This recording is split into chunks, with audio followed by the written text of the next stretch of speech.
क्यों? तो प्रश्न कर रहे हैं कि भाई मेरी तरक्की से ईर्ष्या करता है। भाई तरक्की से ईर्ष्या करता है। यदि आप सच में चाहते हो कि वो ईर्ष्या न करे तो एक बहुत ही अच्छा सूत्र बताता हूं, अपनी तरक्की करना छोड़ दीजिए। अपनी तरक्की ना करो। आप धीरे धीरे धीरे धीरे जैसी उसकी अवस्था है उससे नीचे आते जाओ, वो आपसे ईर्ष्या करना छोड़ देगा। ईर्ष्या तो होगी ही। क्यों होगी? क्योंकि हर व्यक्ति अपने अहंकार के आधार पर जीवन को जीता है। वो अपने एक अहंकार का दायरा बनाता है और उस अहंकार को वो बड़ा करना चाहता है। उसी के आधार पर वो कहता है कि मेरा इतना धन हो गया, मेरे बच्चे ऐसे पढ़ गए, मेरे पास ये मकान हो गया, ये कार है और ये सुख सुविधाओं के साधन हो गए, मेरा पद बड़ा हो गया, समाज में मेरी इज्जत होने लगी। अपने वो अहंकार के दायरे को धीरे धीरे बड़ा करने में लगा रहता है और पूरा जीवन और कुछ भी नहीं, अपने ही अहंकार को बढ़ाने में लगा जाता है। अब जब हम कहते हैं कि मेरा अहंकार मैं अपना बढ़ा रहा हूं, मेरा बढ़ा हुआ है, और हम देखते हैं कि हमारा जो भाई है उसका तो पद और ज्यादा बड़ा है, उसका धन तो और ज्यादा बढ़ा है, घर तो उसका और बड़ा है, तो अब मेरा अहंकार उसके अहंकार के सामने छोटा होने लगता है। मेरा अहंकार सिकुड़ने लगता है। जब हमारा अहंकार कहीं पर छोटा दिखाई देने लगता है, सिकुड़ने लगता है, तो वहां पर एक तुलना खड़ी हो जाती है और वही अहंकार फिर ईर्ष्या पैदा करता है, जलन पैदा करता है, द्वेष पैदा करता है उनसे जिनसे हमने तुलना की है। जिनसे तुलना नहीं की उनसे कोई जलन नहीं, कोई ईर्ष्या नहीं। अक्सर जहां हम तुलना करते हैं वहां पर या तो हम ये कहते हैं ये मेरे से छोटा, मेरे से कमजोर, मेरे से ज्यादा निर्धन, मैं जो धन रखता हूं मेरे से तो कम है। तो वहां पर हमारे अंदर एक अहंकार पैदा होता, मैं कुछ हूं। और फिर जब हम देखते हैं कि मेरे से कोई बड़ा है तो वहां पर हमारे अंदर सिकुड़न पैदा होती है और हम ईर्ष्या करने लगते हैं, जलन करने लगते हैं। और नतीजा यही होता है कि कहीं पर हम अहंकार लिए घूमते हैं और कहीं पर हम जलन के साथ रहते हैं, क्योंकि तुलना में दुख है। भगवान बुद्ध कहा करते थे, जो व्यक्ति तुलना किया करता है वो दुखी रहता है। क्योंकि जब आप तुलना करने लगोगे, किसी से भी तुलना करोगे, कोई आपके समकक्ष तो ना होगा। कोई सुंदर होगा, कोई लंबा होगा, कोई ज्यादा आकर्षक होगा, कोई ज्यादा स्वस्थ होगा, कोई कुछ ना कुछ तो अंतर रहेगा ना। और आप तुलना करने लगो तो आपके अंदर कहीं ना कहीं वो दुख बढ़ता जाएगा, और जितनी तुलना बढ़ती जाएगी दुख उतना बढ़ता जाएगा, जलन उतनी बढ़ती जाएगी, ईर्ष्या और द्वेष उतना बढ़ता जाएगा।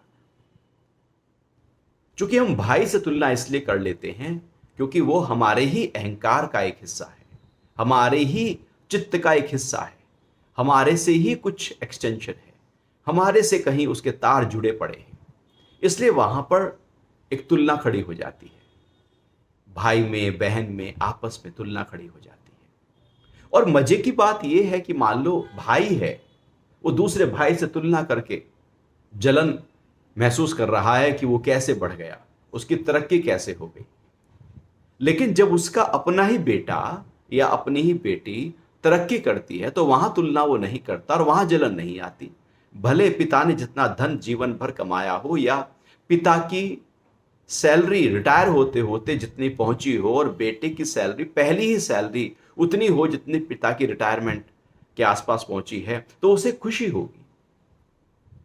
वहां वो तुलना कर सकता है, अरे वहां तुलना नहीं करेगा, क्योंकि वहां पर घना मोह है, वहां राग चिपका पड़ा है, भाई के साथ द्वेष आ गया है। तो द्वेष में ईर्ष्या और जलन होगी और राग में तुलना नहीं होगी, वहां खुशी पैदा होगी। तो बेटे के साथ में खुशी आएगी, लेकिन भाई के साथ में यदि आपने तुलना कर ली, यदि भाई से तुलना नहीं की तो वहां से भी खुशी आएगी। लेकिन तुलना कर बैठे तो अब दुख आएगा। और फिर आपके मान लो दो बेटे हैं, आप दोनों को देखकर खुश हो रहे हैं, लेकिन दोनों बेटे आपस में फिर तुलना करने लगेंगे और तुलना करके वो दुखी सुखी होने लगेंगे। और घरों में तो तुलना कर ली जाती है कि पिता इसको ज़्यादा प्यार करते हैं, माँ इसको ज़्यादा प्यार करती है, मुझे कम प्यार करती है, इसको ज़्यादा खाने की तरफ पूछती है, मुझे कम पूछती है, इसके लिए ज़्यादा साधन उपलब्ध कराए गए, शिक्षा की सारी व्यवस्था इसके लिए ज़्यादा बेहतर हुई, मेरे लिए तो उतनी हुई नहीं। तो वहाँ फिर वो तुलना करने लगता है। वो सूक्ष्म रूप की तुलना जैसे जैसे उम्र बढ़ती जाती है वो और बड़ी होती चली जाती है। तो इस तरह से तुलना एक जन्म लेती है और घर के आसपास के लोग उस तुलना को और ज्यादा पक्का करते हैं। तो तुलना जब हम करते हैं तो फिर दुख पैदा होता है, और वो दुख यदि पैदा हो गया तो हमारी ग्रोथ रुक गई। जलन से कभी ग्रोथ थोड़ी होती है। आप किसी से तुलना किए जा रहे हो और वो तो अपनी मस्ती में अपना काम किए जा रहा है, उसे क्या पता आप तुलना कर रहे हो, और पता भी लग जाए तो उसे क्या फर्क पड़ेगा कि आप तुलना कर रहे हो। लेकिन आप तो जल ही रहे हो। आप जब जल रहे हो तो आपने अपनी तरक्की में रुकावट पैदा कर दी, और अक्सर हम तुलना कर करके अपने गति को रोक देते हैं क्योंकि हम दूसरों को देख रहे होते हैं। ऐसे कई वाक्य आए हैं कि एक धावक है, 100 मीटर की रेस में दौड़ रहा है, और वो जैसे ही वो बस लाइन पर पहुंचने ही वाला था, जीत ही रहा था, सबसे आगे ही दौड़ रहा था, उसने देखा मेरा पड़ोसी कितना पीछे है, और जैसे ही वो तुलना करने लगा, उसकी आंखें जैसे ही अपने लक्ष्य से हटकर दाएं बाएं हुई, उतने में उसकी स्पीड कम हो गई और दूसरे वाला निकल गया। तुलना हमें आगे बढ़ने नहीं देती, हमें रोक कर रखती है, हमें थाम कर रखती है, क्योंकि वो हमारे अंदर एक जलन पैदा करती है, हमारे अंदर एक ईर्ष्या पैदा करती है, और हमारी ऊर्जाओं को अस्त व्यस्त कर देती है। हमारी ऊर्जा बिखर जाती है और नतीजा होता है कि हम आगे नहीं बढ़ पाते। और ऐसा नहीं है कि ये तुलना, ये ईर्ष्या, ये जलन कोई आज नई बात है। ये तो महाभारत काल में भी थी। दुर्योधन ने भी देखा कि अरे, इन पांडवों को एक राज्य दिया गया और इन्होंने उसको इंद्रप्रस्थ बना दिया, इतना सुंदर बनाया, और जब दुर्योधन को इनवाइट किया गया ओपनिंग सेरेमनी में तो वो तो हक्का बक्का रह गया, ये कैसे बना दिया, इनका महल तो हमारे महल से भी ज्यादा सुंदर है, ज्यादा तिलिस्म है, ज्यादा इसमें खूबियां हैं, ज्यादा रहस्य भरे हुए हैं। हमारा तो पुराने जमाने वाला घर है, इसका तो बिल्कुल नए जमाने का क्या आर्किटेक्ट तैयार किया गया है। जहां दिखता है पत्थर है वहां होता है पानी, जहां होता है दिखता है पानी वहां होता है पत्थर। कमाल है। तुलना आ गई, अंदर से ईर्ष्या पैदा हो गई, इनके पास कैसे हो गया। फिर वो युद्ध में उसी को ही जीत लिया था उसने। तुलना आ गई। तुलना आज की थोड़ी है, ये तो चली आ रही है, क्योंकि ये तो मानव मन है। इसको हमें समझना होगा। ये मानव का जो मनोविज्ञान है वो इसी तरह से कार्य करता है। वो कहीं पर तुलना करता है, कहीं पर अपेक्षा करता है। तुलना करनी है तो देश के सबसे रईस व्यक्ति से करो ना, और उसकी तरफ बढ़ने के लिए कोशिश करो। तुलना केवल तुलना तक सीमित रह जाए तो वो तो फिर आपको जला देगी। लेकिन तुलना करके आप उसके अनुरूप आगे बढ़ते चले जा रहे हो, आगे ही बढ़ते जा रहे हो, तो वो तुलना नहीं कहलाएगी, वो एक आदर्श कहलाएगा कि जैसे मेरा भाई तरक्की को पा रहा है ऐसे मैं भी तरक्की को पाऊं। ये एक बहुत ही ऐसी प्रतियोगिता होगी जो बहुत ही हेल्दी होगी, स्वास्थ्यवर्धक प्रतियोगिता होगी। एक प्रतियोगिता जलन वाली होती है, इसलिए भाई के मन की स्थिति के अनुसार यदि वो जल रहा है तो इसमें आप कर क्या सकते हो? आप कुछ नहीं कर सकते, क्योंकि आप केवल ये ध्यान रखना कि यदि वो ईर्ष्या कर रहा है तो आप उससे ईर्ष्या न करना, वो जल रहा है तो आप न जलना, आप अपने उसी सौम्य भाव में रहना। ऐसा नहीं कि आपके पास भी धन आ गया है तो आप अहंकार में आ गए हो। अक्सर ऐसे ही होता है। जिन्होंने धन देखा नहीं, पद देखा नहीं, कीर्ति देखी नहीं, दुनिया देखी नहीं, बहुत कुछ है दुनिया में, जो कूप मंडूक हैं और अचानक उनके पास में धन आ गया तो वो अहंकार में फूले नहीं समाते। उन्हें लगता है कि पता नहीं मेरे पास में क्या आ गया। तो ऐसे में उनका अहंकार 7वें आसमान पर चढ़ जाता है। वो उस अहंकार जब 7वें आसमान पर चढ़ता है, फिर जब आप भाई से जाकर चर्चा करोगे, बातचीत करोगे, तो वो अपने अहंकार जो आपने उसका दायरा बड़ा किया है कि आपके पास कार है तो आप कार की बात करोगे, आपके पास धन है तो धन की बात करोगे, अब मेरी सैलरी इतनी हो गई है। क्योंकि तुलना है कि अब हम वो नहीं रहे जो पहले थे। अब आप ये बता देना चाहते हो, अब वो गरीब गुरबा, वो झोपड़ी पट्टी वाले हम नहीं हैं, अब तो महलों वाले हो गए हैं। तो आपका अहंकार जब सामने प्रकट होगा तो वो सामने वाला और जलना शुरू करेगा, वो और दूरी बनाएगा। वो दूरी बनाए, वो द्वेष करे, वो जलन करे, वो उसकी है, उसकी गतमत है, वो जाने। उसमें आप क्या करोगे, किस किस को ज्ञान दोगे, किस किस को इस इग्नोरेंस से, इस अविद्या से ऊपर उतारोगे। वो नहीं उतरेंगे, वो जैसे हैं वैसे रहेंगे, लेकिन आप अपनी स्थिति को खराब ना कर लेना। क्योंकि जब कुछ नहीं होता तब भी एक हमारा अहंकार होता है, और जब कुछ आ जाए तो वो अहंकार और बड़ा हो जाता है। इसलिए अक्सर जब कुछ आता है तो व्यक्ति का जो घमंड है वो बढ़ने लगता है, और फिर जब वो चला जाता है तो उसका घमंड टूट जाता है। ऐसे व्यक्ति फिर बहुत ज्यादा टूट भी जाते हैं, क्योंकि प्रकृति में यहां कुछ भी एक जैसा नहीं रहता। आज जो आगे बढ़ता जा रहा है, हो सकता है कल वो उतना आगे ना बढ़ पाए, और जो नहीं बढ़ा है वो आगे बढ़ना शुरू कर दे। परिवर्तनशील संसार है। लेकिन जब आप आगे बढ़ रहे थे, आपको पद मिल रहा था, धन मिल रहा था, सब कुछ प्रकृति आपके अनुकूल चल रही थी, तब यदि आपने अहंकार बढ़ा लिया तो प्रकृति आपसे दूर होने लगेगी और आपके अहंकार ही आपको ले डूबेगा। रावण को अहंकार हो गया था कि मुस्सा पंडित मुस्सा योधा, संसार में और न तू जाए। शीशों को अपने काट काट, शंकर को मैंने पूजा है।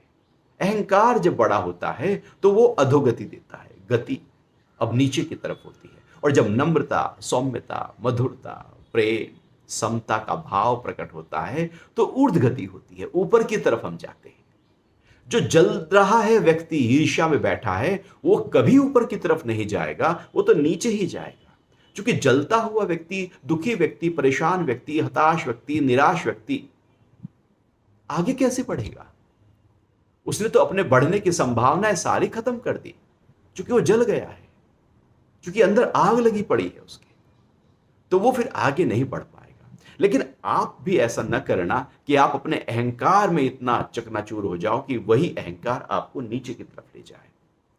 आप भी समभाव में रहना। धन आया है, आ गया प्रारब्ध से, कर्मों के माध्यम से आ गया, प्रकट हो गया, बस उसमें क्या अहंकार करना? वो है, अपनी जगह है, संबंध अपनी जगह है। अब यदि आप वो जो धन बढ़ा है उसको पकड़ कर रखो और संबंधों पर उस धन को थोपने लगो, तो फिर तो संबंध आपके टूटने लगेंगे। इसलिए वो फिर संबंध रह नहीं पाते, कमजोर हो जाते हैं। एक जब बड़ा होने लगता है और जो बाकी जो 3 भाई हैं वो बड़े नहीं हुए, तो वो संबंध मधुर बने रहे थोड़ा कठिन होने लगता है, क्योंकि वहां पर तुलना लगातार खड़ी होती है। वहां आंखों में फर्क आ जाता है, बातचीत में फर्क आ जाता है। जिसका धन बढ़ा है वो अहंकार के साथ, और जिसका नहीं बढ़ा वो जलन के साथ, वो ईर्ष्या के साथ, वो तुलना के साथ, वो द्वेष के साथ आ जाता है। तो दोनों में कोई ना कोई एक रोग पैदा हो जाता है। बस ध्यान इतना रखना है कि यदि आप बढ़ रहे हैं, प्रकृति आपके अनुकूल हो रही है, एक कृपा बरस रही है आपके ऊपर, प्रारब्ध का कुछ खेल हो रहा है, या आपके कर्म अपना फल देना शुरू कर रहे हैं, तो ठीक है ना, इसमें भी ठीक है। जब नहीं था तब भी ठीक थे, अब है तब भी ठीक है, और जो है वो सबके लिए उपलब्ध कराओ। केवल आप अपने तक सीमित ना रखो। वो चीजें जो भी आपको प्राप्त हो रही हैं वो सबकी भलाई के लिए यदि प्रकट हो जाए तो ज्यादा अच्छा है। अहंकार वहां पर फिर नहीं बढ़ता। तो ऐसा नहीं हो सकता कि भाई ईर्ष्या न करे। हां, ऐसा हो सकता है यदि आप अपने ऊपर ध्यान दें तो आप अपने अहंकार को ना बढ़ाएं। दूसरे के मन की स्थिति को तो कोई कैसे बदल सकता है? बड़ा मुश्किल है, क्योंकि प्रश्न आपका है। और भाई ईर्ष्या करता है, उसका प्रश्न नहीं कि मेरे अंदर ईर्ष्या है, मैं कैसे उस ईर्ष्या को डिसॉल्व करूं। आप अपने अहंकार को ना बढ़ाएं और कोशिश करें कि जितना जैसे जैसे वृक्ष के ऊपर फल आने लगते हैं, वृक्ष की टहनियां थोड़ी सी नीचे की ओर झुकने लगती हैं, और जिन वृक्षों पर फल नहीं आते वो टहनियां ऊपर की तरफ चली जाती हैं। जब तक फल नहीं आते तब तक तनी खड़ी रहती हैं। यही है कि जब तक कुछ नहीं मिला तब तक तो हमारा गुरूर भी ऐसे ही है जैसा सबका होता ही है। वो तो अहंकार तो 24 तत्वों का मूल आधार है, सृष्टि की प्रक्रिया का आधार है, वो तो होगा। लेकिन जब परमात्मा आपको कुछ दे रहा हो तो आप नम्र हो जाना, सौम्य हो जाना, ऐसे हो जाना कि जैसे बस परमात्मा की लगातार कृपा आप पर बरस रही है और आप उसके प्रति नतमस्तक हैं, समर्पित हैं और उसका धन्यवाद ही कर रहे हैं, उसका शुक्राना कर रहे हैं और आप झुके हुए हैं। आप इस भाव में आ जाना, जैसे फलदार वृक्ष झुक जाते हैं उसी तरह से आप झुक कर रखना। लोग ईर्ष्या करें तो ठीक है, आपसे प्रेम करें तो ठीक है, लोग तो कुछ ना कुछ करेंगे ही, कुछ तो लोग कहेंगे। लोगों का काम है कहना, छोड़ो बेकार की बातों को।